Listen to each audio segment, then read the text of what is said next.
الحمد لله نحمده ونستعينه ونستغفره ونعوذ بالله من شرور أنفسنا ومن سيئات أعمالنا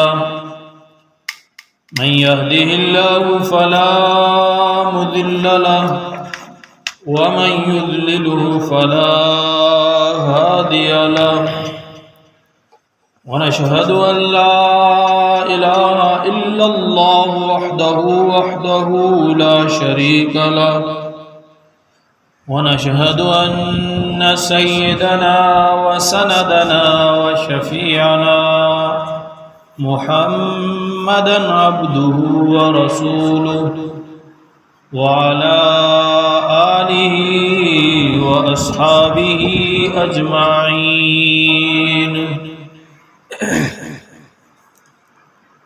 أما بعد فأعوذ بالله من الشيطان الرجيم بسم الله الرحمن الرحيم وإذ يمكر بك الذين كفروا ليثبتوك أو يقتلوك أو يخرجوك ويمكرون ويمكر الله والله خير الماكرين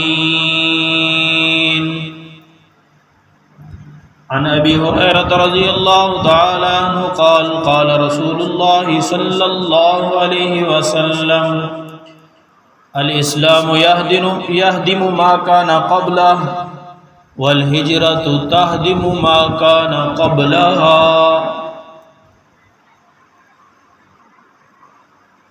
وقال الله تبارك وتعالى في شان حبيبه إن الله وملائكته يصلون على النبي يا أيها الذين آمنوا صلوا عليه وسلموا تسليما اللهم صل على محمد وعلى آل محمد كما صليت على إبراهيم وعلى آل إبراهيم إنك حميد مجيد اللهم بارك على محمد وعلى آل محمد كما باركت على إبراهيم وعلى آل إبراهيم إنك حميد مجيد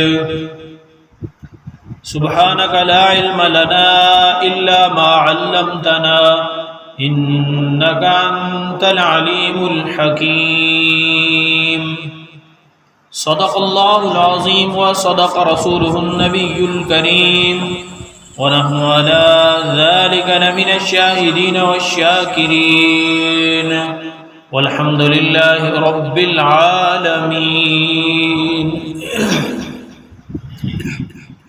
انتہائی واجب الاکرام دوستو، بھائیوں، عزیز بزرگوں، گھروں میں سننے والی ماؤں بہنوں، آیت مبارکہ سورہ انفال کی پارہ نمبر 9 آیت نمبر 30 آپ کے سامنے تلاوت کی گئی۔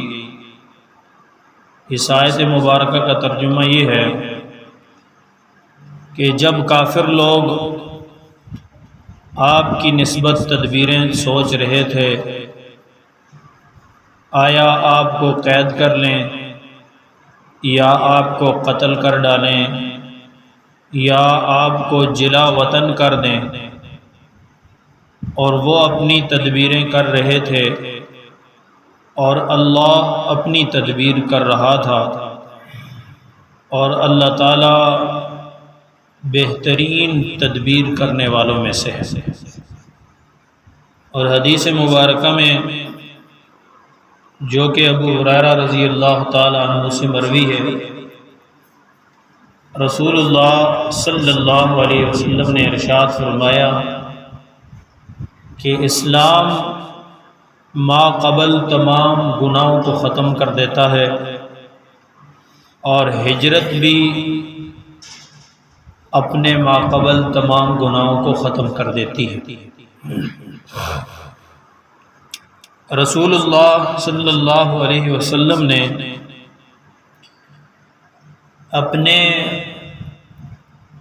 پیغام الہی کو، پیغام نبوت کو، پیغام توحید کو کی تبلیغ جاری رکھی، یہاں تک کہ کفر نے ہر طرح سے تدبیریں کی، ہر طرح سے اسلام کو مغلوب کرنے کے لیے ہتھ کنڈے اور پروپیگنڈے استعمال کیے تاکہ اسلام کی شمع بجھ جائے اور محمد صلی اللہ علیہ وسلم کا لایا ہوا دین ان کے گھر سے آگے نہ نکلے۔ اس مشن کے لیے کفر نے سر توڑ کوششیں کی، یہاں تک کہ صحابہ رضوان اللہ تعالی علیہ مجمعین کو سخت سے سخت تکالیف کے اندر مبتلا کیا گیا۔ حضرت بلال حبشی رضی اللہ تعالیٰ عنہ کا قصہ فضائل اعمال میں آپ پڑھتے رہتے ہیں کہ ان کی زبان پر ایک ہی لفظ احد احد، اللہ ایک ہی ہے، اللہ ایک ہی ہے، اور اس معاشرے میں جہاں 360 معبودوں کا تصور ہو۔ اب تو کہنا آسان ہے، لیکن جہاں کفر کے دباؤں کے اندر ان کے تصور میں 360 کا نقشہ ہو، وہاں کوئی آ کے یہ کہے کہ ایک اللہ کرتا ہے، ایک اللہ سے ہوتا ہے، تو وہ بات انہیں کچھ عجیب محسوس ہوتی تھی۔ تو بلال حبشی رضی اللہ تعالیٰ عنہ کو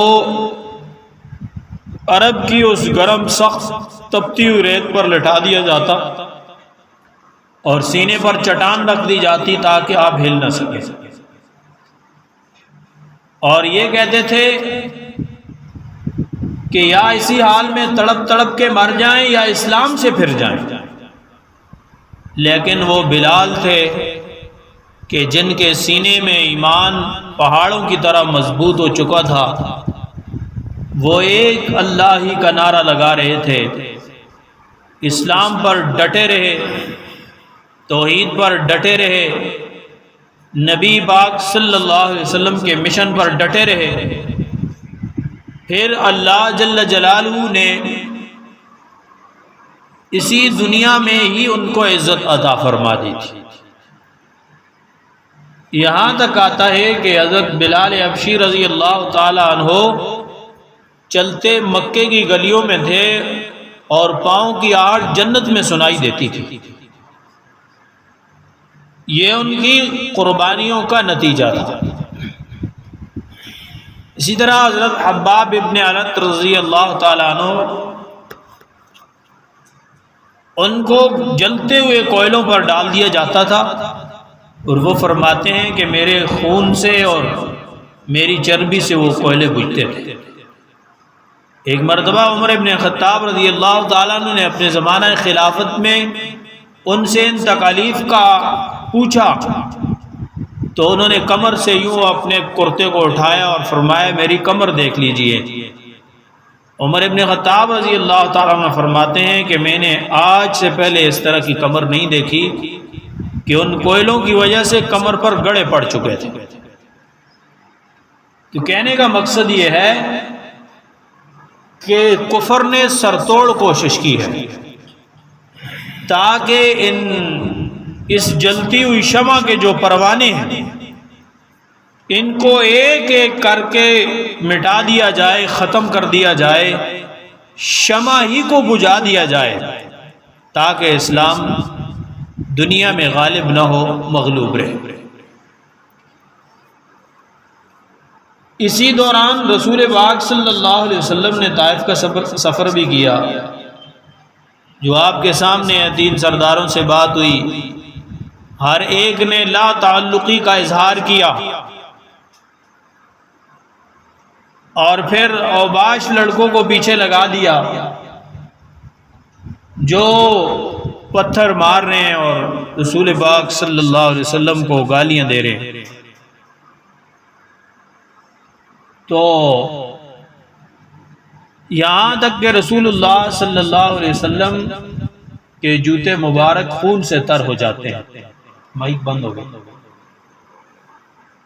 آقائے دو جہاں صلی اللہ علیہ وسلم کو بھی کافروں نے سخت سے سخت تکلیف دی،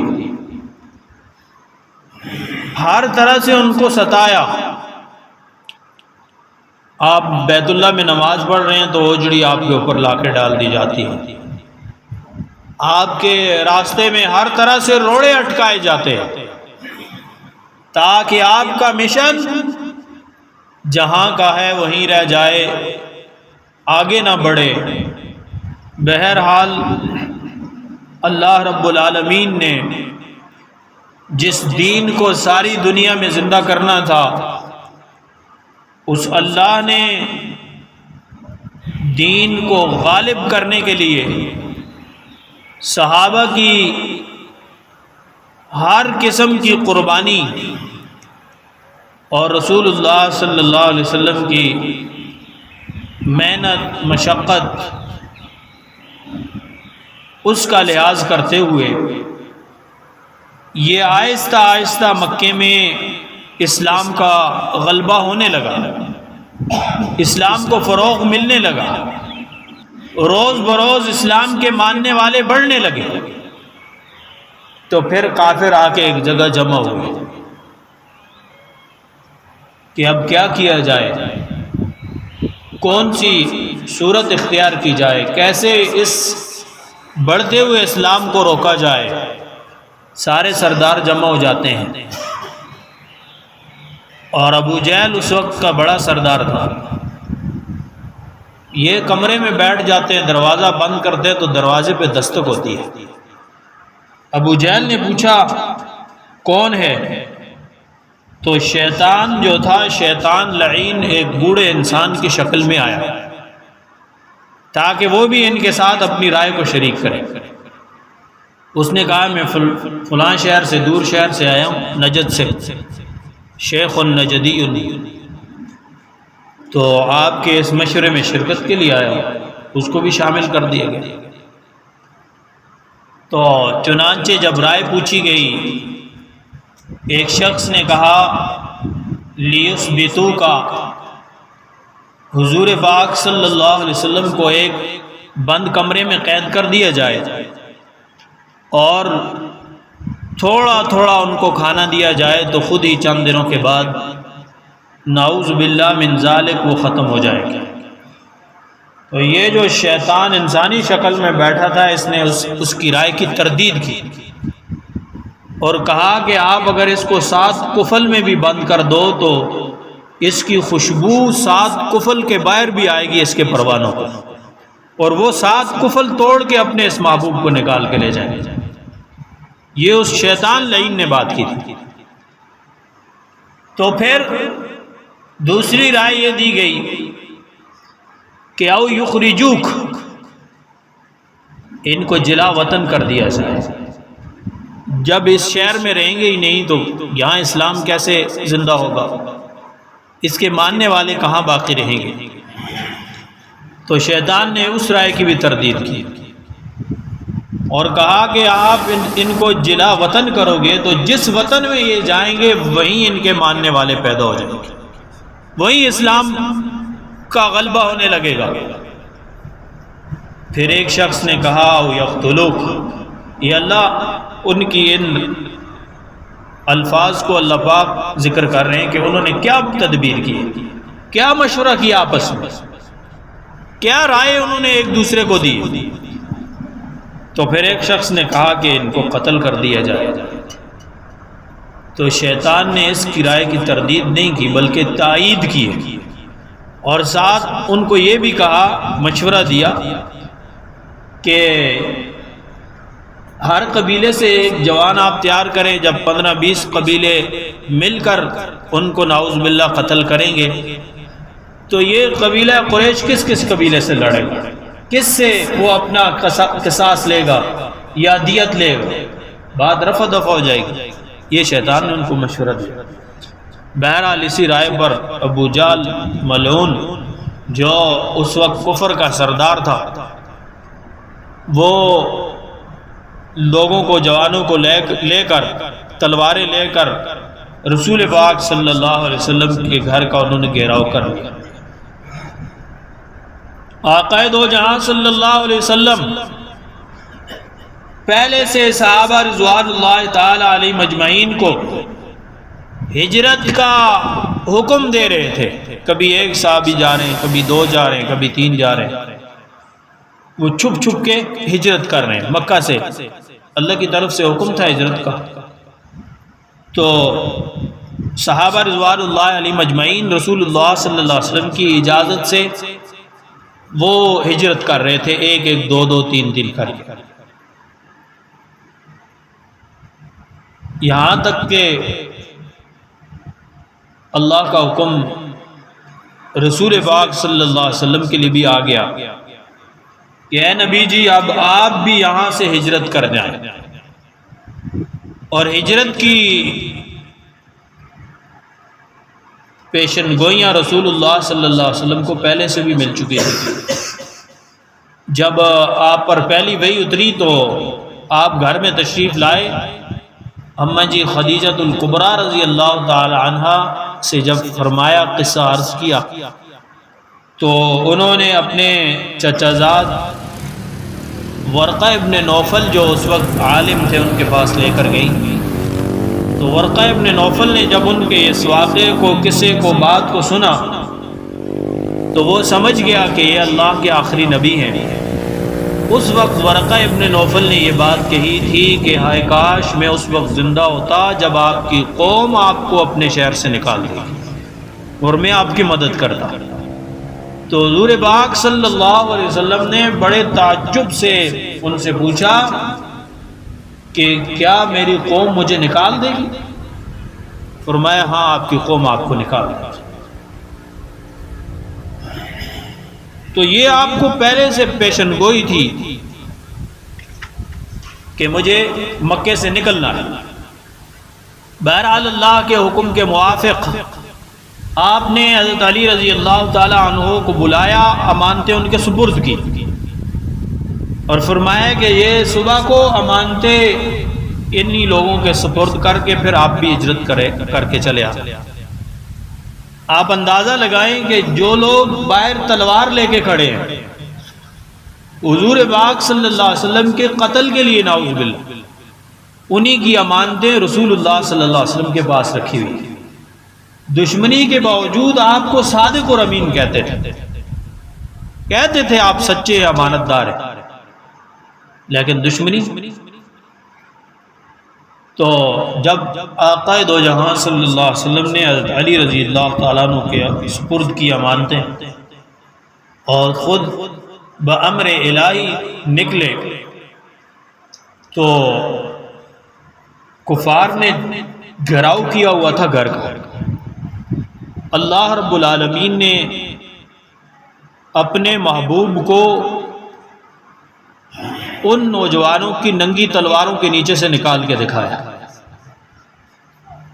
اور حکم دیا کہ آپ ریت کی ایک مٹھی لیں، مٹی کی ایک مٹھی بھر لیں اور ان کی طرف پھینک دیں۔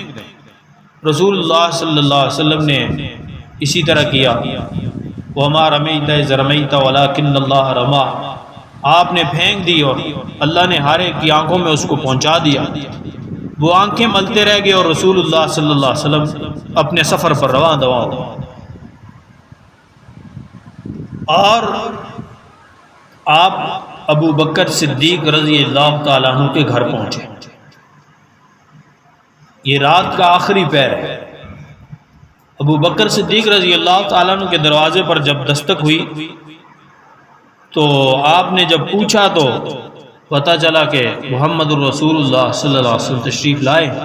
آپ نے تعجب کا اظہار کیا کہ رات کے ایسے وقت میں اللہ کے رسول کیسے تشریف لائے؟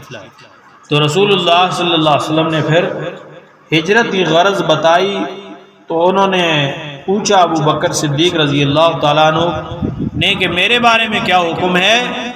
فرمایا اللہ نے آپ کو میری معیت میں ہجرت کرنے کا حکم دیا ہے، کہ ابو بکر بھی میرے ساتھ ہجرت کرے. تو ابو بکر صدیق رضی اللہ تعالیٰ عنہ خوشی سے ان کے آنسو نکل آئے.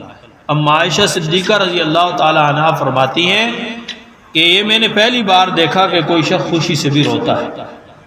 فرط خوشی میں جذبات کنٹرول نہ ہو اور آنکھوں سے آنسو جاری ہو گئے کہ مجھے رسول اللہ صلی اللہ علیہ وسلم کے ساتھ ہجرت کا حکم دیا گیا، اللہ نے حکم دیا. بہرحال آپ وہاں سے ہجرت کے سفر پر روانہ ہوئے اور سامان باندھ لیا. اونٹنیاں آپ نے پہلے سے 2 لے کے رکھی ہوئی تھیں. ایک روایت میں یہ بھی آتا ہے رسول اللہ صلی اللہ علیہ وسلم نے فرمایا ابو بکر صدیق سے کہ یہ جو میرے لیے آپ نے اونٹنی رکھی ہے اس کے کتنے پیسے آپ کو دوں؟ تو ابو بکر صدیق رضی اللہ تعالی نے فرمایا کہ میرے ماں باپ آپ پر قربان جائیں، میرا مال ہے ہی آپ کے لیے، میں کیا کروں گا آپ سے پیسے لے. بہرحال پھر بھی رسول اللہ صلی اللہ علیہ وسلم نے فرمایا کہ میں چاہتا ہوں میرا بھی ہجرت میں حصہ ہو جائے. تو 400 درہم یا دینار آپ نے ابو بکر صدیق رضی اللہ عنہ کے حوالے کیا. اور سامان جب باندھا تو باندھنے کے لیے اس گٹڑی کو باندھنے کے لیے کوئی رسی نہیں مل رہی تھی. تو اسماء بنت ابی بکر رضی اللہ تعالی عنہا نے اپنے سر کا دوپٹہ اتارا، اس کو 2 ٹکڑے کیا، ایک سے گٹڑی باندھ لی، دوسرے سے سر ڈھانپ لیا. اسی وجہ سے آپ کو لقب ملا ذو نطاقتین، 2 دوپٹوں والی. اللہ ابو بکر صدیق رضی اللہ تعالیٰ عنہ وہ ہستی ہے جن کا سارا گھرانہ رسول اللہ صلی اللہ علیہ وسلم کی خدمت اقدس میں لگا ہوا. آپ کی یہی بیٹی اسماء کے بارے میں آتا ہے کہ جب آپ غار ثور میں پہنچے 3 دن وہاں رہے تو یہ مختلف اوقات میں کھانا پکا کے وہاں لے جایا کرتی تھی. اور جب آپ وہاں سے نکلے تو ابو جہل کو بعد میں خیال آیا کہ یہاں سے کوئی بندہ نکلا ہے، پتہ نہیں کون نکلا ہے. کوئی نکل گیا، دیکھا تو گھر میں علی رضی اللہ عنہ سوئے ہوئے. تو پھر اس نے دوڑ لگائی ابو بکر صدیق رضی اللہ تعالیٰ عنہ کے گھر کی طرف. اس ظالم کو بھی پتہ تھا کہ اگر حضور اپنے گھر میں نہیں ہے تو اپنے محبوب یعنی ابو بکر کے گھر میں ہو. تو وہاں سے آیا، پوچھا اسماء رضی اللہ تعالیٰ عنہا سے، تو انہوں نے راز نبوت کو فاش نہیں کیا. پوچھا کدھر گئے؟ انہوں نے کہا جہاں انہوں نے جانا تھا وہاں چلے گئے. انہوں نے کہا کہاں جانا تھا؟ انہوں نے کہا جدھر چلے گئے وہیں جانا تھا. یہ کہتے ایسے الفاظ کہے کہ اس کو بھی پتہ. اس ظالم نے ایک زور سے آپ کے منہ پہ تھپڑ مارا. تو یہ احساس اسی کو ہو سکتا ہے جس کے گھر میں جوان بیٹی ہو اور کوئی اس کے منہ پہ تھپڑ مارے. لیکن ابو بکر صدیق رضی اللہ تعالیٰ عنہ نے سب خاندان نبوت کے لیے قربان کیا، اپنی بیٹیوں کو، اپنے مال کو، اپنی جان کو. اور جب آپ چلتے چلتے رسول اللہ صلی اللہ علیہ وسلم کے پاؤں میں زخم آنے لگے، وہ نرم و نازک پاؤں پھول کی پتیوں کی طرح وہ زخمی ہونے لگے. تو جب وہ غار جو پہاڑ کے اوپر ہے اس پر جب اس پہاڑ کا سفر شروع ہونے لگا، ابو بکر صدیق رضی اللہ تعالیٰ عنہ نے رسول اللہ صلی اللہ علیہ وسلم کو اپنے کندھوں پر اٹھا دیا. حضور سے فرمایا کہ آپ میرے اوپر سوار ہو جائیں. اللہ. اور وہ اپنے کندھوں پہ اٹھا کے آقا دو جہاں صلی اللہ علیہ وسلم کو غار تک پہنچا دیا اور پھر غار کے پاس کھڑا کر دیا. خود غار میں داخل ہو جاتے ہیں اور غار کے سوراخوں کو، اپنے رومال کو، اپنے عمامے کو توڑ توڑ کے ان سوراخوں کو بند کرتے ہیں. یہاں تک بھی مورخین نے لکھا ہے کہ اپنے کرتے کو بھی انہوں نے پھاڑ ڈالا غار کے سوراخوں کو بند کرنے کے لیے. پھر بھی ایک سوراخ باقی تھا تو انہوں نے اپنی ایڑی کو وہاں رکھ دیا. رسول اللہ صلی اللہ علیہ وسلم سے فرمایا کہ اندر تشریف لائیں. حضور تشریف لائے تو آپ تھکے ہوئے، یہ میلوں سفر آپ کر کے غار ثور تک پہنچے. تو آپ نے اپنا چہرہ مبارک، اپنا سر مبارک ابو بکر صدیق رضی اللہ تعالیٰ عنہ کی گود میں رکھا اور آپ سو گئے. آپ کی آنکھ لگ گئی، نیند آ گئی، آپ آرام کی غرض سے آپ سو گئے. تو ابو بکر صدیق رضی اللہ تعالیٰ عنہ نے جس سوراخ پہ پاؤں رکھا تھا وہاں سے کسی زہریلی چیز نے، سانپ نے لکھا ہوا ہے کہ ڈس دیا. ابو بکر صدیق رضی اللہ تعالیٰ عنہ نے پاؤں کو نہیں ہٹایا. اور یہ طبیب جانتے ہیں کہ جب وہ سانپ ڈس دیتا ہے تو خون منجمد ہو جاتا ہے، چند لمحوں کے اندر انسان کی موت واقع ہو جاتی ہے، یعنی اتنی سخت تکلیف اور اس کی زہر کا اثر، لیکن آپ ہلے نہیں اپنی جگہ سے کہ حضور بیدار نہ ہو جائے میرے ہلنے کی وجہ سے۔ اتنی سی تکلیف بھی صحابہ حضور کے لیے برداشت نہیں کرتے تھے کہ حضور کو اتنی سی تکلیف ہو کہ میں ہلوں اور آپ نیند سے بیدار ہو جائیں، یہ مناسب نہیں۔ تو اس زہر کے اثر نے اور اس تکلیف کی شدت کی وجہ سے آپ کی آنکھوں سے آنسو جاری ہو، اور وہ آنسو کا قطرہ چہرہ انور پہ جا کے جب گرا تو حضور بیدار ہو۔ اللہ، رسول پاک صلی اللہ علیہ وسلم نے نبوت والی آنکھیں جب کھولی، بیدار ہوئے تو دیکھا ابو بکر صدیق کی آنکھوں سے آنسو جاری۔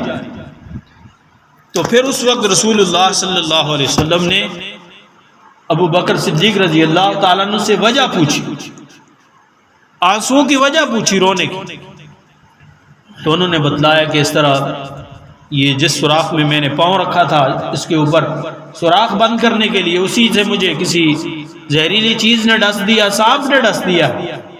تو رسول اللہ صلی اللہ علیہ وسلم نے اپنا لعاب دان اس پاؤں پہ لگایا تو ابو بکر صدیق رضی اللہ تعالیٰ عنہ کی ساری تکلیف ظاہر ہوئی۔ یہ حضور کا معجزہ تھا، حضور کی کرامت۔ 3 راتیں اور 3 دن وہاں پہ آپ نے گزارے،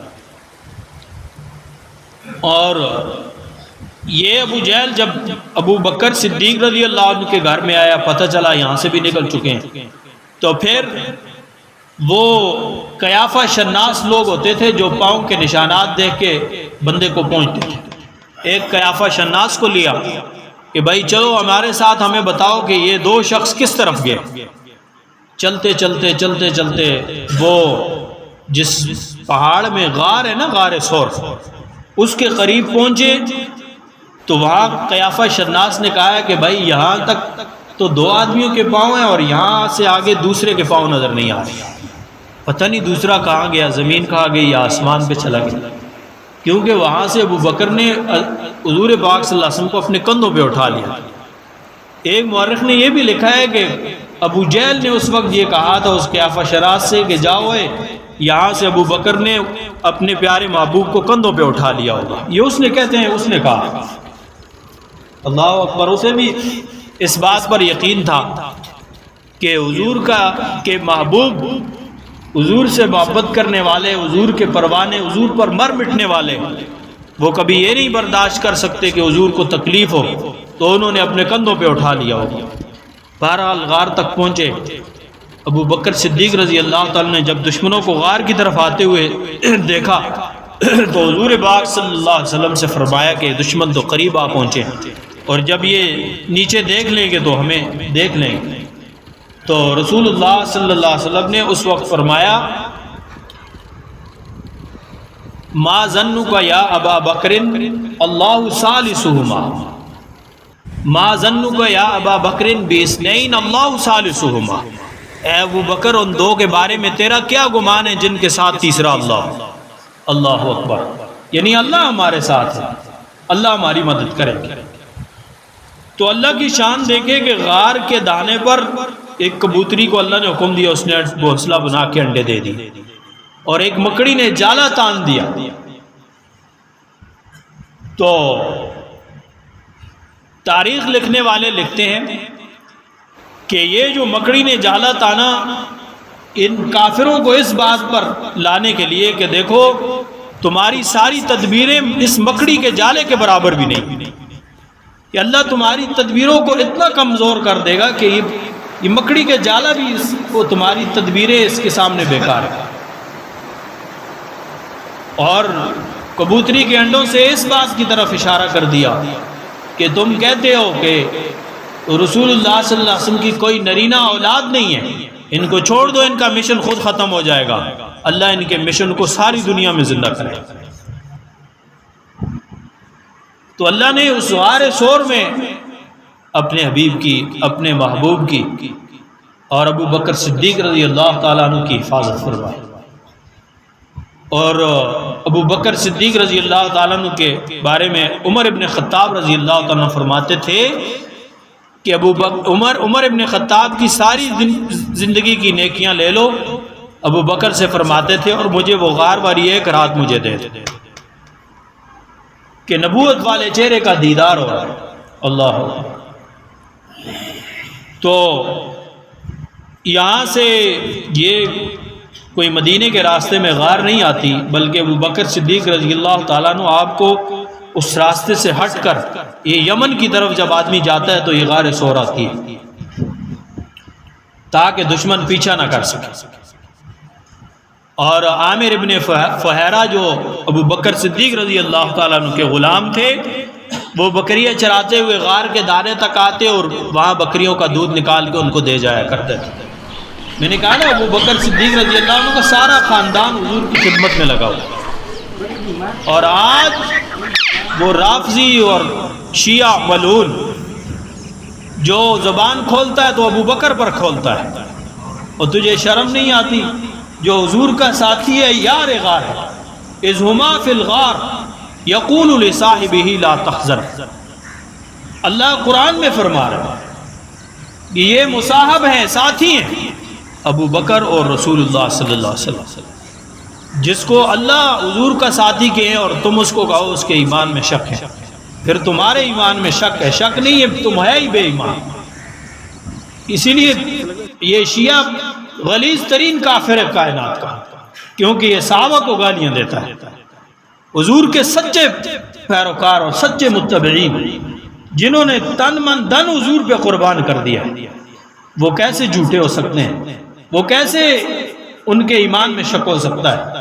اگر کسی کو ان کے ایمان میں شک ہے تو وہ ایمان سے خالی.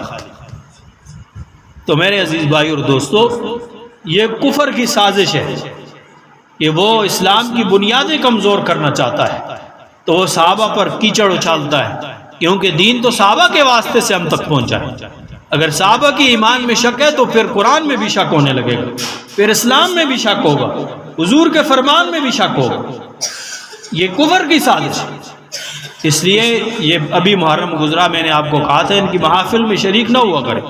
یہ سبیلیں لگاتے ہیں، ادھر حسین تو پیاسے رہے، پیاس میں ان کی موت آ رہی ہے اور یہ لوگوں کو شربت پلا رہے ہیں. ان کو شرم نہیں آتی تمہیں؟ اگر تم حسینی ہو تو پھر پیاس روزہ رکھ کے دکھاؤ نا، تم پیاسے رہو تاکہ حسین کی اتباع ہو سکے. یہ جھوٹے نعرے ہیں کہ ہم حسینی ہیں. حسینی وہ ہیں جو حسین کا کردار جن کے پاس حسین کے نانے کا دین ہے، جو حسین کے نانے کے دین کے اتباع کرنے والے ہیں، وہ ہے اصل حسین. تو میرے عزیز بھائی اور دوستو، رسول اللہ صلی اللہ علیہ وسلم کی یہ جو ہجرت ہے، یہ نہیں ہے کہ 2-4 دن کا سفر ہے. اس میں ہمارے لیے درس ہے، اس میں ہمارے لیے سبق ہے. آگے بہت باتیں انشاءاللہ اللہ نے زندگی دی تو آپ کو بتائیں. اس میں رسول اللہ صلی اللہ علیہ وسلم کی سیرت کا ایک پہلو ہے، بہترین پہلو ہے، جس سے ہمیں سبق ملتا ہے. اور ہجرت کے بارے میں رسول اللہ صلی اللہ علیہ وسلم نے یہ فرمایا کہ ہجرت اپنے قبل تمام گناہوں کو منادم کر دیتی ہے، لیکن ہجرت دین کے لیے ہجرت ہو. آج ہماری ہجرت مال کے لیے، اصول دنیا کے لیے، دنیاوی اغراض کے لیے. جہاں دین پر چلنا مشکل ہو جائے اور انسان اپنے گھر بار کو چھوڑ دے اللہ کے دین کے لیے کہ بھائی میرا دین ایمان محفوظ رہے، یہ اصل ہجرت ہے. اس سے اللہ پہلے تمام گناہوں کو معاف فرما دیتے. اور ہجرت کوئی معمولی چیز نہیں ہے. کون اپنے گھر بار کو چھوڑ سکتا ہے، اپنی جائیداد کو، اپنی آل اولاد کو؟ رسول اللہ صلی اللہ علیہ وسلم جب مکہ سے یوں نکلنے لگے تو بار بار آپ مڑ کے بیت اللہ کی طرف دیکھتے تھے اور فرماتے تھے ما احسن بیت ربی، ہائے میرے رب کا گھر کتنا خوبصورت ہے. اگر مجھے قوم نہ نکالتی تو میں کبھی نہ نکلتی. کون اپنے دیش کو چھوڑ سکتا ہے؟ دیش کی مٹی انسان کو بڑی محبوب ہوتی ہے. ہجرت بڑا مشکل پہلو ہے. اللہ تبارک و تعالی سے دعا ہے اللہ پاک ہم سب کو رسول اللہ صلی اللہ علیہ وسلم کے نقش قدم پر چلنے کی توفیق عطا فرمائے. ایک بھائی آئے چندے کے لیے، مدرسے کے چندے کے سلسلے میں. تمام احباب سے گزارش ہے نماز کے بعد ان کے ساتھ بھرپور تعاون فرمائیں. اللہ پاک آپ کا دیا اپنے دربار میں قبول فرمائے. وہ آخر دعوانا ان الحمدللہ رب العالمین.